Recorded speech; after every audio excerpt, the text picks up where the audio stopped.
असं वाटतं स्वप्न बघा, हं, ती नक्की पूर्ण होतात आणि ती सोडू नका. हं. स्वप्न आणि दोन्ही गोष्टी तुम्ही बॅलन्स करू शकता. मी परत-परत तेच म्हणेन, की आपण कसं होतं, की आपण महाराष्ट्र मंडल नमस्कार. साजरा स्वागत आहे आपलं आयर्लंडमधील सामर्थ्याच्या नवदुर्गा या नवरात्री व्हिडिओ सीरीजमध्ये. तर आज आपल्यासोबत आहेत सौ आचल शहा, ज्या कला क्षेत्रामध्ये कार्यरत आहेत. नमस्कार आचल. नमस्कार. नमस्कार. तर आपण काय सांगू इच्छिता? आपला प्रवास कसा सुरू झाला? मी इथे मास्टर्स करण्यासाठी आले. डेटा अॅनालिटिक्समधनं मी मास्टर्स केलं UCDमधनं. पण मी भारतात कथक करायचे. वयाच्या 8 वर्षापासनं ते आत्तापर्यंत मी कथकमध्ये शिक्षण घेतलेलं आहे आणि माझी एम ए डिग्री म्हणजे विशारद पण त्याच्यात पूर्ण झालेलं आहे. वाह! सो मी आत्ता दोन्ही गोष्टी बॅलन्स करते, डान्सही आणि मी आता प्रोग्राम मॅनेजर म्हणून जॉब करते कंपनीमध्ये एका. सो दोन्ही बॅलन्स करते. खूपच छान. म्हणजे आणि इथे आल्यानंतर तुम्ही पुढे त्यामध्ये अजून काय केलंत? इतके वर्ष तर खूप काही करू नाही शकले कारण की कोविड होता. पण आता हळू-हळू सुरुवात केलेली आहे. रियाज चालूच असतो घरी. पण काही परफॉर्मन्सेस केलेले आहेत तिथे. आत्ताच एम्बसीमध्ये परफॉर्मन्स झाला. त्यानंतर काही डान्स वर्कशॉप्स घेतेय आणि हळू डान्स कथक शिकवण्याचे क्लासही सुरू करण्याची इच्छा आहे. खूपच छान. म्हणजे बऱ्याच लोकांना इथे संधी आत्तापासूनच दिसते, की ज्यांना त्या म्हणजे यायचं आहे किंवा डान्स करण्याची आवड आहे, ते पुढे नक्कीच येऊ शकतात. तर आपण दुसऱ्या प्रश्नाकडे वळूया. या क्षेत्रात काम करणं किती आव्हानात्मक तुम्हाला वाटतं? आव्हानं खूप आहेत खरं इथे क्लास घ्यायचं म्हणलं की. कारण पहिला प्रश्न लोकांचा असतो की तुम्ही रजिस्टर्ड आहात का? दुसरा प्रश्न असतो की तुमच्याकडे इन्शुरन्स आहे का? त्यानंतर प्रत्येकाची जागा कुठे घ्यायचा क्लास हा एक खूप मोठा प्रेफरन्स असतो की ॲडम्सटाउनमध्येच घेताय का? किंवा सँडी माउंटमध्येच घेताय का? असं. सो त्या सगळ्या गोष्टी जुळवून आणणं आणि दुसरं म्हणजे मला वाटतं लोकांपर्यंत पोहोचणं. हं, हं. हे खूप मोठं चॅलेंज आहे. आता आपली महाराष्ट्रातली कम्युनिटी आहे, तर महाराष्ट्रीयन लोकांपर्यंत तर मी इझिली पोहोचू शकते. पण त्याच्या पलीकडे जाऊन बाकीच्या आपल्या भारतातनं आलेल्या किंवा इथे आयरिश लोकं जी आहेत, त्यांच्यापर्यंत कसं पोहोचायचं? हा एक खूप मोठा चॅलेंज आहे. आणि दुसरा चॅलेंज हा आहे, की जॉब करून 9 to 5 मंडे टू फ्रायडे बरोबर. ते करून डान्स रियाज करणं, डान्स बॅलन्स करणं आणि तो शिकवणं. हं, हं. ह्या दोन्ही गोष्टी चॅलेंजिंग आहेत. तर इथे आल्यानंतर तुम्हाला असं काय जाणवलं का, की ही जी कला आहे किंवा कथ्थक आहे, डान्स फॉर्म्स आहेत हं, हं. डिफरंट, तर त्याबद्दल आयरिश लोकांना किंवा इथल्या दुसऱ्या काही कम्युनिटीजमधल्या लोकांना ती आवड आहे का? ते लोकं अप्रोच होत आहेत का तुम्हाला? बरोबर. मला असं वाटतं पहिलं म्हणजे खूप लोकांमध्ये भारतातल्याही लोकांमध्ये हे खूप मोठं कन्फ्युजन आहे कथक आणि भरतनाट्यम. हं. कथक ही नॉर्थ साइडची इंडियन क्लासिकल स्टाईल आहे. आपल्या इंडियन क्लासिकलमध्ये 7 डान्स फॉर्म्स आहेत. ओडिसी म्हणा, कुचिपुडी म्हणा, कथक, भरतनाट्यम. सो कथक हे ह्याची घराणी जी सगळी आहेत हं, मोस्टली हं. ती लखनौ म्हणा, बनारस म्हणा, हे सगळी नॉर्थची आहे. व्हाईल भरतनाट्यम साऊथची आहेत. हं. सो चॅलेंज तिथनं सुरू होतो. कारण खूप लोकं असं विचारतात, की तुझं अरंगेत्रम झालंय का?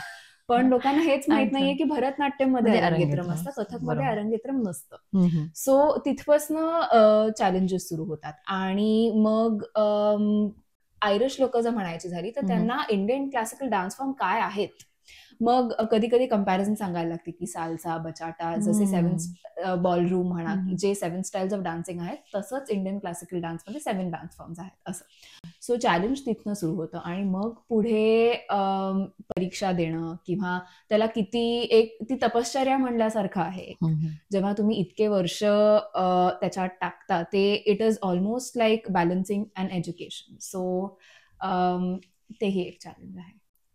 आणि महिलांसाठी तुम्ही काय म्हणजे कशी आव्हानं असतील असं तुम्हाला वाटतं? मला असं वाटतं, की इथे कोणालाही बिझनेस करायचा असेल किंवा कोणालाही काही पॅशन आणि प्रोफेशन हे दोन्ही जेव्हा लोकांना बॅलन्स करायचं असेल, तो मला असं वाटतं सगळ्यांनी ते सोडू नये. हं, हं. मी ऑलमोस्ट माझं असं झालेलं, की प्रोफेशनकडे कॉन्सन्ट्रेट करता-करता पॅशन बाजूला राहायला लागलेली. पण आता ऑपॉर्च्युनिटीज मिळायला लागल्यात किंवा लोकांना थोडी माहिती वाढायला लागली आहे किंवा भारतीय लोक जास्त यायला लागली आहेत इथे आता, त्यामुळे ऑपॉर्च्युनिटी मिळते. तरी सुद्धा आता मी म्हणेन की भरतनाट्यम करणाऱ्या खूप मुली आहेत इथे.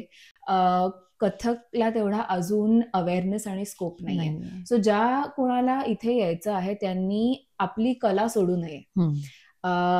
वेळ काढावा, थोडा का होईना, आठवड्यातनं एकदा म्हणा, रोज नाही मिळाला तरी वेळ काढावा आणि दोन्ही बॅलन्स करावं. बरोबर. हे मी नाही, सांगू खूप छान इच्छिते सांगितलं महिलांना. तुम्ही. पुढच्या प्रश्नाकडे वळूया. तुमच्या जीवनातील सर्वात मोठा संघर्ष कोणता, आणि जर तो असेल तर तुम्ही त्यावर कशी मात केली, तो कसा पार केलात? संघर्ष मला असं वाटतं मास्टर्सला यायच्या आधी माझं ठरलेलं की मला विशारद पूर्ण करून यायचं आहे. सो मी तेव्हा जॉब करत होते. नुकतीच माझं बॅचलर्स झालेलं. पण एक क्लास 20 किलोमीटर लांब होता. मग 5 वाजता जॉब संपवून, ट्रॅव्हल करून, क्लास करून, रात्री घरी येऊन परत उद्या जॉब ला जाणं. सो असं मी ते विशारद पूर्ण केलं. सो ती एक खूप संघर्षाची वेळ होती. पण असं असतं ना, तुम्ही जर एखादी गोष्ट ठरवली, म्हणजे माझं आणि खूप महिलांचं असं आहे की एखादी गोष्ट जर ठरवली ना तर ती पूर्ण करायची. सो तो एक खूप संघर्षाचा पिरियड होता. आणि आता इथे आल्यानंतरचा संघर्ष जो म्हणायचा झाला तर हे बॅलन्स कसं करायचं आणि डान्सला तितका वेळ कसा द्यायचा. कारण क्लास कोणीही सुरू करू शकतं किंवा वर्कशॉप कोणीही घेऊ शकतं, पण तुम्ही तुमचा 100% देताय का जेव्हा तुम्ही लोकांचा वेळ आणि लोकांकडनं पैसे घेताय? ते एक चॅलेंज आहे. त्यामुळे अजून इतक्या वर्षात सुरू क्लास नाही केलेले, कारण जोपर्यंत मी 100% देऊ शकत नाही तोपर्यंत पॉइंट नाही. बरोबर. सो तो एक संघर्ष होता. म्हणजे लवकरच आता तुम्ही सुरू करणार असं दिसतंय आणि आम्ही वाट बघतोय त्याची नक्कीच.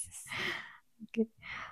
नवदुर्गा या संकल्पनेमध्ये तुम्हाला सर्वात जास्त कोणत्या रूपाशी तुम्ही सिमिलर आहात असं वाटतं? मला असं वाटतं कालरात्री म्हणून जी आहे त्याच्याशी मी स्वतःला रिझेंबल करू शकते. का तर फिअरलेसनेस, त्यानंतर पर्सिव्हिअरन्स, ह्या काही क्वालिटीज ज्या आहेत त्या लहानपणापासनं मी पंडिता मनीषा साठे यांची स्टुडंट आहे. सो त्या डान्समधनंही शिकली. ह्या आपण फॉलो करतोच, पण त्या जास्त कशा फॉलो करायच्या ह्या डान्सनी खूप शिकवलं. त्यामुळे आय थिंक कालरात्री जी आहे त्यांच्याशी मी रिझेंबल करू शकते. खूप छान. त्या रूपाशी. ओके. शेवटच्या प्रश्नाकडे आपण वळूया. तुम्ही अन्य महिलांना काय संदेश द्याल ज्यांना या क्षेत्रामध्ये उतरायचंय किंवा ज्या विचार करत आहेत या क्षेत्रामध्ये यायचा? मला असं वाटतं स्वप्न बघा, ती नक्की पूर्ण होतात आणि ते सोडू नका.